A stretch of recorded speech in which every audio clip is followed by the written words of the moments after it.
Budiman dikecam teman seperjuangan karena dukung Prabowo, Wiji Tukul diculik dan tak kembali. Keputusan Budiman Sujatmiko kepada Prabowo Subianto dalam kontestasi Pilpres 2024 berbuntut panjang. Budiman dikecam keras kawan-kawan seperjuangannya saat menumbangkan Orde Baru pada tahun 1998.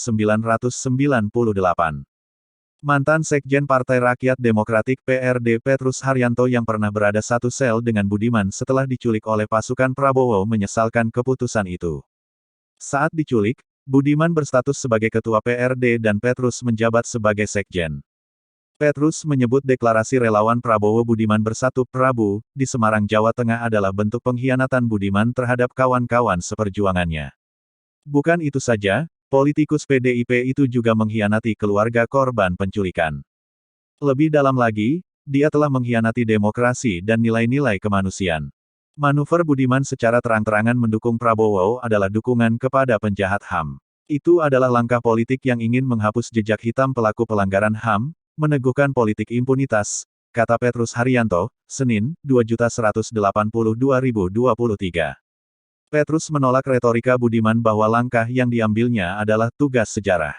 Di sisi lain Prabowo, dianggap Budiman sebagai pemimpin strategis yang mampu mengemban tugas untuk memajukan Indonesia, siap menghadapi tantangan ke depan, berhadapan dengan negara-negara barat.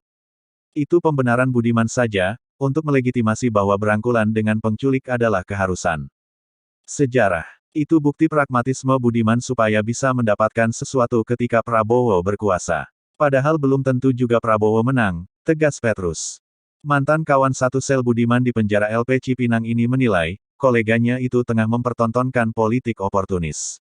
Mana yang lebih menguntungkan? Tetap di PDI Perjuangan tetapi karir politiknya mandek, atau berpindah ke Prabowo yang digadang-gadang akan memenangi pertarungan Pilpres. Budiman memilih meloncat ke mantan Pangkostrat yang dipecat era Presiden Habibie itu, walau menciderai idealismenya sendiri sebagai mantan aktivis. Bahkan, dia telah mencoreng nama baik aktivis 98 secara keseluruhan, sesal Petrus. Petrus juga menampik anggapan Budiman bahwa Prabowo Subianto telah berubah. Pandangan Budiman berubah setelah membaca buku Paradoks Indonesia karangan Prabowo.